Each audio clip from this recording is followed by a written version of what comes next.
Hello and welcome to rice IAS YouTube channel. আমি দেবব্রত সাহা আজকে editorial এক্সপ্লেনের একটা ভিডিও নিয়ে চলে এসেছি। এই এডিটোরিয়াল এক্সপ্লেন যে আপনাকে পড়তে হবে এডিটোরিয়ালটা, সেটা আপনারা অলরেডি আজকে সকালের ভিডিওর মাধ্যম দিয়ে জেনে গেছিলেন। আর সেই রিলেটেড কনটেন্টও আপনারা already English as well as বাংলাতেও পেয়ে গেছিলেন দুপুরের মধ্যে। তো কনটেন্টটা পড়ার পরে আপনাদের নিশ্চয়ই কিছু ডাউট থেকে গেছে। এই ডাউটটা আজকে আমরা এই ভিডিওর মাধ্যম দিয়ে ক্লিয়ার করব। তো চলুন শুরু করা যাক। শুরু করার আগে আমরা সবাই আগে দেখে নিই, যেরকম প্রত্যেকবার দেখি যে এটা আমাদেরকে ইউপিএসসিতে কোথায় হেল্প করবে। এটা আমাদেরকে UPSC CSC mains paper GS1 society, এখানটা এই টপিকটা আমাদেরকে কিন্তু অনেকটা হেল্প করবে। কেন কি এখানটা অনেক আর্টিকেলস, ইম্পর্টেন্ট আর্টিকেল পড়বো আমরা, তার সাথে কিছু গভর্নেন্স এরিয়াও পড়বো, আর কিছু পলিসি মেজার্সও আমরা পড়বো। তো চলুন শুরু করি। টাইটেলটা কি? ভাষা matters in India multilingual movement. তো এইটা রিলেটেড শুরু করার আগে চলুন আমরা একটা ইউপিএসসি মেন্স মডেল কোশ্চেনও দেখে নিই যে কিরকম হতে পারে, আর সেইটা কি অ্যান্সার হচ্ছে ভিডিওটা দেখার পরে সেটাও চেক করবেন আপনারা। Discuss how linguistic diversity in India can act both as challenge and as a driver of social cohesion. এই ওয়ার্ডটা কিন্তু মাথায় রাখবেন, social cohesion. Illustrate your answer with reference to multilingual education reform, 250 word GS paper, এটা 15 নম্বরের। আমি আশা করব এই ভিডিওটা দেখার পরে আপনারা এই উত্তরটা নিশ্চয়ই লিখতে পারবেন, আর স্মুথলি লিখতে পারবেন। আর লিখে কিন্তু আমাদের রাইস আইএস ওয়েবসাইটে নিশ্চয়ই জমা দেবেন, তারা একটা ফিডব্যাকও নেবেন। তো আমরা আর্টিকেলটা দেখলাম, কোথায় হেল্প করবে সেটা দেখলাম আর্টিকেলটা। এরপরে আমরা চলুন তার সাথে এটাও দেখলাম যে সেই রিলেটেড একটা কোশ্চেনও দেখলাম। এখন আমরা চলুন শুরু করি যে আসলে কি আর্টিকেলটা কি। তো আর্টিকেলটা শুরু করার আগে আমি একটা জাস্ট আইডিয়া দিয়ে দিই আর্টিকেলটা। এই আর্টিকেলটা হলো ইউনেস্কোর একটা রিপোর্ট, যেই রিপোর্টটার নাম হলো স্টেট অফ এডুকেশন রিপোর্ট 2025। এবার আপনারা বলতেই পারেন যে 2025 এরটা আমরা আজকে কেন পড়বো? কেন কি আজকে ডেটটা ইম্পর্টেন্ট। আজকে হলো 21 ফেব্রুয়ারি, আর 21 ফেব্রুয়ারি হলো ইন্টারন্যাশনাল মাদার ল্যাঙ্গুয়েজ ডে, তার জন্য এটা ইম্পর্টেন্ট। এবার থিমটা কি ছিল? যে স্টেট অফ এডুকেশন রিপোর্ট 2025-এর থিমটা কি ছিল? থিম ছিল হলো youth voices on multilingual education. এই পয়েন্টগুলো কিন্তু আপনারা নোট করে রাখবেন। এটা আমাদের কনটেন্টেও আছে, যাতে এইটা আপনাদেরকে কিন্তু প্রিলিমস অনেকটা হেল্প করবে। এটা কত নম্বর রিপোর্ট? এটা 7 নম্বর রিপোর্ট। টাইটেল কি ছিল? ভাষা matters, mother tongue and multilingual education. এর ফোকাসটা কি ছিল? কিছু 4 পয়েন্টে আমরা দেখি না। একদম স্টার্টে এতে কি হলো, আপনার কনটেক্সটটাও বিল্ড হয়ে গেল, তার সাথে আপনি প্রিলিমসের জন্য একটু আগিয়ে থাকলেন। তো কি বলছিলাম, ফোকাসটা কি? এটার ফোকাস হলো লিঙ্গুইস্টিক ডাইভার্সিটি যাতে কোর এলিমেন্ট থাকে আমাদের লার্নিংয়ের। এই রিপোর্টটা সেটাই ফোকাস করে। যেরকম occasion of international mother day, যেরকম বলছিলাম কন্টেন্টে কিন্তু সব মেনশনড আছে। থিম কি ছিল? যেরকম বললাম। কত নম্বর এডিশন? 7th addition. টাইটেল কি? ভাষা ম্যাটার্স। তো আমরা কনটেক্সটটা দেখে নিলাম। এবার চলুন আমরা ভাষাটার ব্যাপারে তো বুঝতে পারলাম যে এটা লিঙ্গুইস্টিক ডাইভার্সিটি নিয়ে কিছু কথা বলি। তো লিঙ্গুইস্টিক ডাইভার্সিটি নিয়ে কি ইন্ডিয়ার কনস্টিটিউশন বা লিগাল ফ্রেমওয়ার্ক কিছু কথা বলে? নিশ্চয়ই বলে, আপনারা জানেন। আমাদের এখানটায় আপনারা জানেন যে ডাইভার্সিটি প্রত্যেকটা স্টেটে আর কান্ট্রিতে তো আছেই। আমাদের উইদিন কান্ট্রি আর within every state and cities আমাদের এখানটায় অ্যারাউন্ড 1300 মাদার টাং আছে। আর তার সাথে 121 রেকগনাইজড ল্যাঙ্গুয়েজেস আছে অ্যাকর্ডিং টু 2021-এর 2011 সেন্সাস। তো আমাদের যখন এতটা ডাইভার্সিটি আছে, তো নিশ্চয়ই আমাদের কনস্টিটিউশন এটা নিয়েও কথা বলেছে। তো কনস্টিটিউশন কিছু মেজর আর্টিকেলস আর শিডিউলের মাঝখান দিয়ে এই যে জিনিসটাকে করেছে। তো কোন কোন আর্টিকেল? প্রথম আর্টিকেল, আর্টিকেল 29 সাবক্লস 1। আমরা ডিফাইনও করবো, আপনারা যারা যারা এটার ব্যাপারে খুব আইডিয়া নেই, কিন্তু প্রথমে আমরা একটা জায়গায় লিস্ট ডাউন করে নিই জিনিসটাকে। Second article, article 30। Third article, article 350A, and at the last article 350B। Yes, আমি জানি আপনারা বলছেন যে এই শিডিউলও এই ল্যাঙ্গুয়েজ নিয়ে related. Yes, you are right. তো আর্টিকেল 29 120 আর্টিকেল 29 সাবক্লজ 1 কি বলে, পার্ট 1 কি বলে? বলছে right to conserve distinct language, script or culture. এইখানটায় লিঙ্গুইস্টিকের আইডিয়া আসছে। আর্টিকেল 30 বলছে right of minorities to establish and administer educational institute, যার মাধ্যম দিয়ে লিঙ্গুইস্টিক ডাইভার্সিটি হবে। আর্টিকেল 350 এটা ম্যান্ডেট করে যে মাদার টাঙে যাতে প্রাইমারি স্টেজের এডুকেশন দেওয়া হয় বাচ্চাদেরকে। আর 350B special linguistic officer appointment করার কথা বলে। And at last 8th schedule আমাদের যতগুলো অফিসিয়াল ল্যাঙ্গুয়েজ আছে সেগুলোকে রেকগনাইজ করে। 22টা অফিসিয়াল ল্যাঙ্গুয়েজ যেগুলোকে রেকগনাইজ করে। তো কনস্টিটিউশনাল মেজার্স দেখলাম, আমাদের কি কোনো পলিসি মেজার্সও আছে এই নিয়ে? হ্যাঁ আছে। একটা আছে হলো এনইপি 2020 আর national curriculum framework of 2022 and 23, যেখানটায় বাচ্চাদেরকে মানে ঘরের ল্যাঙ্গুয়েজ বা মাদার টাংকে এমফ্যাসিস দেওয়া হয়, লার্নিং, মাদার টাঙের লার্নিংটাকে এমফ্যাসিস দেওয়া হয় ইন আর্লি এডুকেশন। তো আমরা দেখলাম যে লিঙ্গুইস্টিক বা মাদার টাঙে ইন্ডিয়ার যে টাপেস্ট্রিটা আছে সেইটাকে ক্যাপচার করার জন্য কনস্টিটিউশন প্রভিশনস দিয়েছে, আমরা পলিসিসও বানিয়েছি। কিন্তু যদি মাদার টাঙে এডুকেশন দেওয়া হয় তার লাভ কি হবে? নিশ্চয়ই তো লাভ হতে হবে, নাহলে কেউ মাদার টাঙে কেন পড়বে? তো এইটাকেও আমরা 3টে ভাগে ভাগ করব। প্রথম ভাগ যেখানটা আমরা র্যাশনালটা দেখব, তার পেছনের ভিত্তিটা দেখব যে কেন দেওয়া উচিত। সেকেন্ড পার্টে এটা দেখব দিলে কি লাভ হবে। আর থার্ড পার্টে আবার এটা দেখবো যে এটা দেওয়ার জন্য কি আবার কোনো পলিসি আছে নাকি, যেরকম আমরা প্রত্যেকবার একটা ফ্রেমওয়ার্কে ভাবি যাতে আমাদের মেন্সের অ্যান্সার রাইটিং স্ট্রাকচারে আমাদের পুরো কন্টেন্টটা রেডি হয়।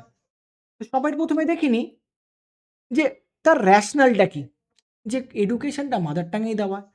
এতে র্যাশনাল হলো এইটা, যদি বাচ্চাকে ফার্স্ট ল্যাঙ্গুয়েজেই যদি আর্লি এডুকেশন দেওয়া হয় তাতে তাদের কনসেপচুয়াল ক্ল্যারিটি অনেক বাড়ে, ক্লাসরুম পার্টিসিপেশন অনেক বাড়ে, আর তারা কিন্তু পুরো একটা কনসেপ্ট, একটা জিনিসকে পুরো পরিষ্কারভাবে বোঝে।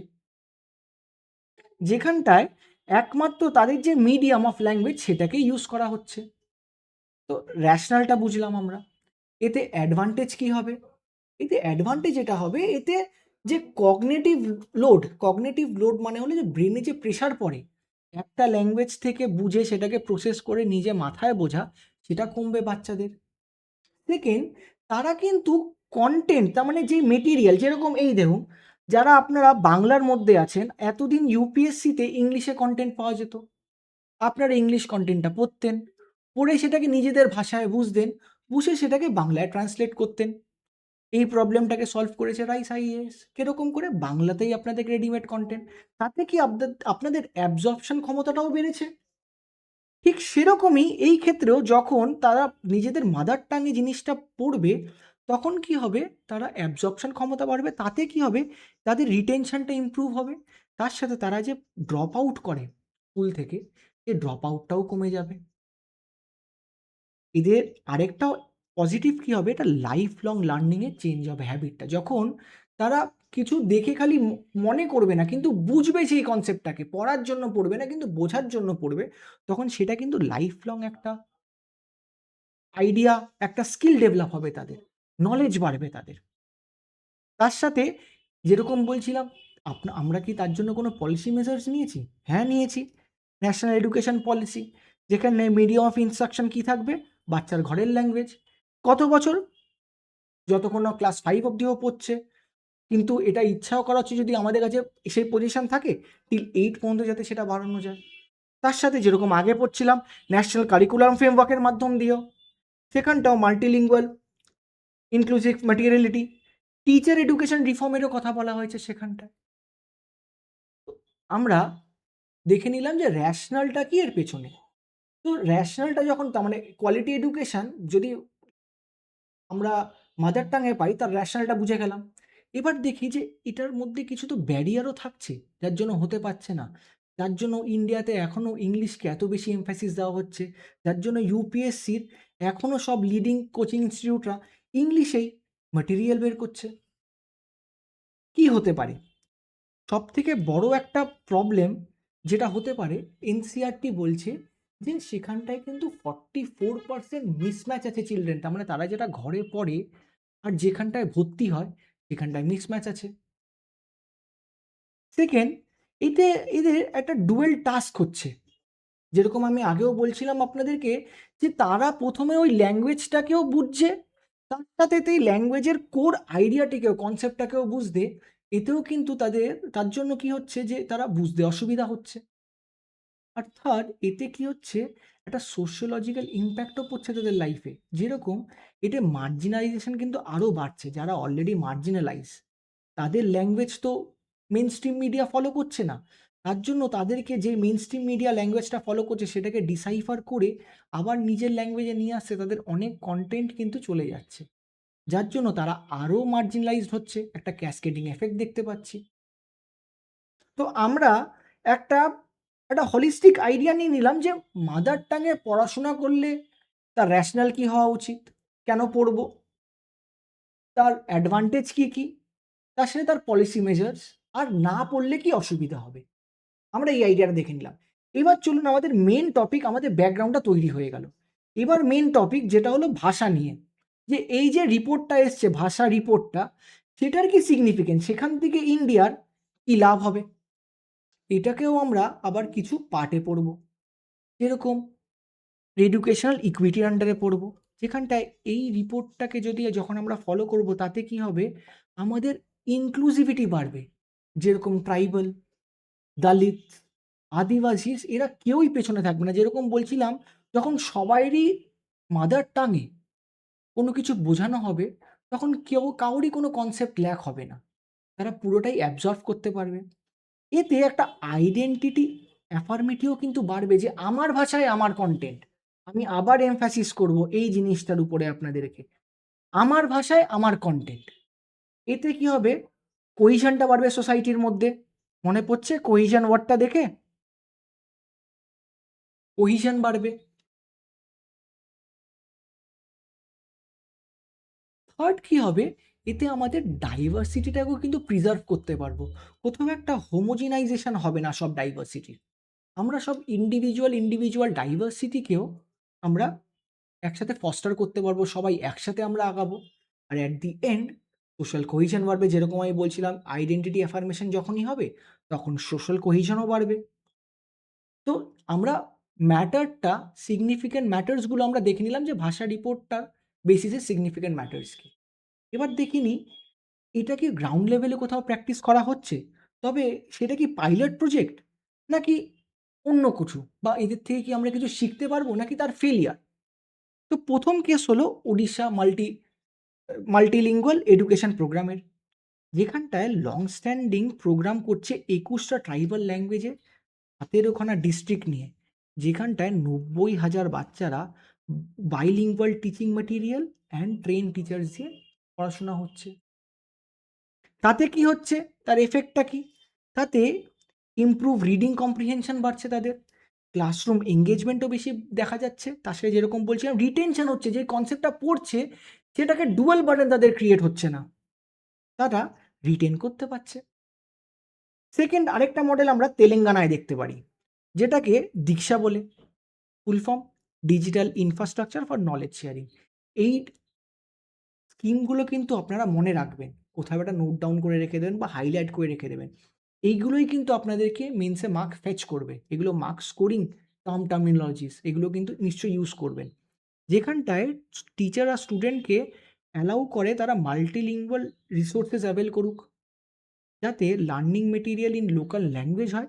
তার সাথে যারা ট্রাইবাল আর মাইনরিটি ল্যাঙ্গুয়েজেস যারা আছে, তারা যেন তাতে বেনিফিট পায়। তাতে কি হচ্ছে, এতে ডিজিটাল ইনফ্রাস্ট্রাকচার যে আমাদের, সেটা শোকেস হচ্ছে। আর ডিজিটাল ইনফ্রাস্ট্রাকচার দিয়েই আমাদের থার্ড পয়েন্ট, সেটা হলো আমরা জানি গভর্নমেন্ট অফ ইন্ডিয়া একটা national digital language technology initiative বের করেছে, যেটাকে পিএম বিদ্যা বা অ্যান্ড আদিবাণীর নামে, যেখানটায় multilingual audio visual digital content পাই। তার মধ্যে একটা অ্যাপ আছে ভাষিনী বলে, জানি এটা আত্মনির্ভর ভারতকে প্রমোট করছে, যেখানটায় আমরা গুগল টেক্সট জানি, গুগল স্পিক জানি, সেরকমই এটা একটা এআই, যেখানটায় কমিউনিটি ডেভেলপ ল্যাঙ্গুয়েজেসগুলো text to speech, speech to speech translation হয়, মেশিন ট্রান্সলেশন টুলস এটার মধ্যে ইউজ হয়। তাতে কি হয়, আমাদের ডাইভার্সিটিটাকে আমরা প্রমোট করতে পারি আর কালচার করতে পারি, ফস্টার করতে পারি। তো আমরা কিছু পাইলট প্রজেক্টসও দেখলাম, সিগনিফিকেন্সও দেখলাম, তার কিছু পাইলট প্রজেক্টসও দেখলাম স্টেট অ্যাজ ওয়েল অ্যাজ সেন্ট্রালেও। পাইলট না হলেও ফুল ফ্লেজেড প্রজেক্টসও দেখলাম। তো এইটা করতে গিয়ে কি কি চ্যালেঞ্জেস সেটাও একবার দেখে নিই। কেন কি চ্যালেঞ্জেস কিন্তু একটা কি পার্ট আমাদের অ্যান্সার রাইটিংয়ের। চ্যালেঞ্জেস কি কি কি ভাগে পড়বো, আমরা আবার যাতে রিটেন করতে পারি 3টে ভাগে পড়বো। একটা যেখানটা আমরা স্ট্রাকচারাল ব্যারিয়ার্সদেরকে দেখব, সেকেন্ড যেখানটা সোশো কালচারাল ব্যারিয়ার্সগুলোকে দেখব, আর থার্ড যেখানটা আমরা রিসোর্স কনস্ট্রেন্টকে দেখব। তো স্ট্রাকচারাল ব্যারিয়ারে আমরা পলিসি গ্যাপ পড়তে পারি, যেখানটায় আমাদের কাছে স্পেসিফিক ফ্রেমওয়ার্ক নেই সব স্টেট লেভেলে। যেরকম আমরা পড়ছিলাম উড়িষ্যার তেলেঙ্গানাতেই দেখতে পারলাম, সব লেভেলে যদি না থাকে তার মানে আমাদের কাছে পলিসি গ্যাপ আছে কোথাও। সেকেন্ড আমাদের কাছে টিচার শর্টেজও আছে, কেন কি এই ট্রাইবাল ল্যাঙ্গুয়েজেসের টিচার পাওয়া তাদের প্রফিসিয়েন্সি মেনটেন করা একটু টাফ ব্যাপার হয়ে দাঁড়াচ্ছে। অ্যাট দি সেম টাইম যে ম্যাটেরিয়াল কোয়ালিটি সেটাকেও এনশিওর করতে একটু খাটনি হচ্ছে। সেকেন্ড, এতে কি এফেক্ট পড়ছে, এতে প্যারেন্টাল প্রেফারেন্স কিন্তু চেঞ্জ হচ্ছে। কেন কি যখন সব কন্টেন্ট ইংলিশে থাকছে তখন অটোমেটিক্যালিও প্যারেন্টসরাও বার্ডেন করে দিচ্ছে দিয়ে বাচ্চাদেরকে যে তারা ইংলিশেই যাতে জিনিসপত্র পড়ুক, বাংলাতে যাতে না পড়ুক বা তাদের মাদার ল্যাঙ্গুয়েজে যাতে না পড়ুক। তাতে কি হচ্ছে, একটা সোশ্যাল মোবিলিটিতে কোথাও একটা হিন্ডারেন্স ক্রিয়েট করছে ইংলিশ। আর এটা দেখা হচ্ছে যে ইংলিশই একমাত্র ওয়ান স্টপ সলিউশন বা প্যানেকিয়া ফর সোশ্যাল মোবিলিটি। তার সাথে একটা লিঙ্গুইস্টিক হাইয়ার্কিও কিন্তু ক্রিয়েট হচ্ছে, এই যে যারা টপ লেভেল তারা ইংলিশই বলবে, তারা অন্য কিছু বলবে না। অ্যান্ড আর থার্ড আমরা রিসোর্স কনস্ট্রেন্টও দেখি, যেখানটা এই জিনিসগুলোকে করতে গেলে কন্টিনিউয়াস ফাইন্যান্সিং দরকার। আর আবার বলছি ডিজিটাল ডিভাইড যার জন্য হয়ে যাচ্ছে, কেন কি আমরা যখন বারবার টেকনোলজির দিকে যাচ্ছি আমাদের ডিজিটাল ডিভাইড হচ্ছে। ডিজিটাল ডিভাইড কেন, আগের ভিডিওতেও বলেছি আমাদের 50% of approximately 50% of rural population does not have facility two internet, তাদের কাছে ইন্টারনেট অ্যাক্সেস নেই। তবে অটোমেটিক্যালি তো যাদের কাছে অলরেডি ইন্টারনেট অ্যাক্সেস আছে তারা অলরেডি আরও আগিয়ে যাবে, যাদের কাছে নেই তারা আরও পিছিয়ে পড়বে। এতে একটা ডিজিটাল ডিভাইডও ক্রিয়েট হচ্ছে। তো অ্যাট দি এন্ড আমরা এটা একটা ওয়ে ফরওয়ার্ড দেখি, যে এই চ্যালেঞ্জেসগুলো তো দেখলাম, এটার ওয়ে ফরওয়ার্ড কী হতে পারে। ওয়ে ফরওয়ার্ডও কিন্তু আমরা এরকম করে পড়বো যাতে রিটেন করতে পারি। যেরকম সবার প্রথমে আমরা ইনস্টিটিউশনাল রিফর্মসগুলো দেখব, যে সবার প্রথমে আইডেন্টিফাই করব কোথায় প্রবলেম। সেকেন্ড, আইডেন্টিফাই করার পরে সেইটাকে টিচার্স যে ল্যাকিং থাকে, টিচার্স যে ওই প্রবলেমটাকে ফুলফিল তার মানে সলভ করব। যদি কন্টেন্টের প্রবলেম থাকে সে কন্টেন্ট দিয়ে করব। ওয়ান্স টিচার আর কন্টেন্টের প্রবলেম সলভ হয়ে যাবে তখন আমরা সেটাকে প্রমোট করব। যখন প্রমোট হয়ে যাবে তার কিছু ফিডব্যাক নিয়ে তার সাথে ডিজিটাল বা টেকনোলজি অ্যাড করব। সেরকম তো সবাই আগে কিরকম কি ইনস্টিটিউশনাল রিফর্ম নিয়ে আসতে হবে, যেখানটায় পাইলট প্রজেক্ট রান করতে হবে, লোকালাইজ পলিসি করতে হবে। সেকেন্ড, টিচার্সের এডুকেশন বাড়াতে হবে, তাদের মধ্যে এই রকমের হাইব্রিডটা ইনকালকেট করাতে হবে, তাদেরকে জাগরুক করতে হবে, তাদেরকে তাদের লোকাল ডাইলেক্টসে আমাদেরকে বিএড আর ডিএলইডি প্রোগ্রামস রান করাতে হবে, ক্যাপাসিটি বিল্ডিং করতে হবে। যখন ক্যাপাসিটি বিল্ডিং আর ইন্ডিজিনিয়াস নলেজ দিয়ে আমরা যখন ক্যাপাসিটি বিল্ডিং হয়ে যাবে, ইন্ডিজিনিয়াস নলেজগুলোকে সেগুলোর মধ্যে ইনকালকেট করে আমাদেরকে সবাইকে জানাতে হবে সেই জিনিসটা, যে আমাদের মাল্টিলিঙ্গুয়াল মেটেরিয়াল আছে আর সেটা কিন্তু হাই কোয়ালিটিতে, আর সেটাকে available across all terrain available করাতে হবে। ইন্ডিজিনিয়াস নলেজগুলোকে তার মধ্যে নিয়ে আসতে হবে, কমিউনিটি পার্টিসিপেশন বাড়াতে হবে, যাতে যে নলেজগুলো তারা জানে সেগুলো তাদের মধ্যে যাতে সীমিত না থাকে, সেটা যেন এই কারিকুলামের মধ্যে আসে। অ্যান্ড অ্যাট লাস্ট যখন পুরো কন্টেন্ট রেডি আর তারা জেনে গেছে এটার ব্যাপারে, তখন আমরা টেকনোলজিক্যাল আর ফাইন্যান্সিয়াল কমিটমেন্টসগুলোকেও ইন্ট্রোডিউস করতে পারি, যেখানটায় আমরা ডিজিটাল টুল দিয়ে এক্সপ্যান্ড করব এর হরাইজেন্সগুলোকে। সাস্টেনেবল ফাইন্যান্সিং নিয়ে আসবো যাতে লং টার্ম ফাইন্যান্সিং হয়। অ্যান্ড অ্যাট লাস্ট আমরা মনিটরিং করব, যেরকম বলছিলাম রোবাস্ট মনিটরিং করব, যে কোথাও কি কোনো গ্যাপ থেকে যাচ্ছে, যদি গ্যাপ থেকে থাকে সেটার কারেকশন নেব, অ্যাকাউন্টেবিলিটি ফিক্স করব, আর দেখব যাতে ড্রপ আউট রেটস কম হয়। কেন কি আল্টিমেট তো আমাদের লক্ষ্য এটাই যে ড্রপ আউট রেট কম হয়। ড্রপ আউট রেট কম কী করে হবে? যদি বাচ্চারা নিজেদের ল্যাঙ্গুয়েজে শেখে, তারা যাতে অ্যাবজর্ভ করে, তারা যাতে পড়তে মজা পায়। কখন পড়তে মজা পাবে? যখন তারা নিজেদের ভাষায় পড়বে। কখন ইউপিএসসি ক্লিয়ার হবে? যখন আমরা আমাদের ভাষায় পড়াশোনা করব। তো সবাই এন্ডে আমরা তো ওয়ে ফরওয়ার্ড দেখে নিলাম। এবার তো অ্যান্সারকে কনক্লুডও করতে হবে আমাদেরকে। তো কনক্লুড আমরা করব যে এই যে মাল্টিলিঙ্গুয়াল মুভমেন্ট, এটা কিন্তু ট্রান্সফরমেশন নিয়ে আসবে অনেক কিছুতে। আর এটা আমাদেরকে হেল্প করবে সাস্টেনেবল ডেভেলপমেন্ট গোল 4 অ্যাচিভ করতে, যেটা কি কোয়ালিটি এডুকেশন এনশিওর করতে বলে। আর সেটা কিন্তু তখনই হবে যখন আমরা ট্রানজিশন করব। খালি এই মাদার টাং বেসড মাল্টিলিঙ্গুয়াল এডুকেশনে খালি ট্রানজিশন করলে হবে না, তার সাথে কিন্তু অনেক চেঞ্জেস নিয়ে আসতে হবে। যেরকম আমাদেরকে ইনক্লুসিভ আর ইকুইটেবল এডুকেশন সিস্টেম করতে হবে, যেটার কালচারাল রুটেড কিন্তু আমাদের সোসাইটি থেকেই থাকে। আমি আবার বলি, সাস্টেনেবল ডেভেলপমেন্ট গোল 4 অ্যাচিভ করতে গেলে এইটা খালি লেটার দিয়ে mother tongue based multilingual education scheme দিয়েই হবে না, তার স্পিরিটটাকেও মানতে হবে, যাতে ইনক্লুসিভ অ্যান্ড ইকুইটেবল অ্যাক্সেসিবিলিটি হয় অফ কালচার, যেটা কি এডুকেশনের সাথে রুটেড থাকবে। তো আজকের ভিডিও আমি এখানটাই শেষ করছি। আমি আশা করবো এই ভিডিওটা দেখার পরে আপনারা এটার ব্যাপারে তো বুঝেছেন, আর এই কোশ্চেনটারও অ্যান্সার লিখতে পারবেন। এটা নিশ্চয়ই লিখবেন। At the same time same কনটেন্টটা যেরকম আমি আপনাদেরকে ভিডিওর মাঝখানেও বলছিলাম, বাংলাতেও কিন্তু অলরেডি অ্যাভেলেবেল আছে। আপনারা যারা যারা বেঙ্গলি ভাবছেন মিডিয়াম থেকে ইউপিএসসি মেন্স লিখবেন, তারা কিন্তু এই কনটেন্টটা একদম চোখ বন্ধ করে পড়তে পারেন। কেন কি এই কনটেন্টে সেরকমই high end UPSC terminology use করেই বানানো, আর ওয়েল রিসার্চ করে বানানো, যাতে এইটা আপনাদেরকে গুড মার্কস ফেচ নিশ্চয়ই করে। তো অ্যাট লাস্ট, যদি আপনাদের এই ভিডিওটা ভালো লেগে থাকে, তো এই ভিডিওতে নিশ্চয়ই লাইক করবেন, সাবস্ক্রাইব করবেন রাইস আইএস ইউটিউব চ্যানেলকে, আর at the same point of time এটা আপনারা আপনাদের ফ্রেন্ডস অ্যান্ড ফ্যামিলির সাথে নিশ্চয়ই শেয়ার করবেন। Thank you.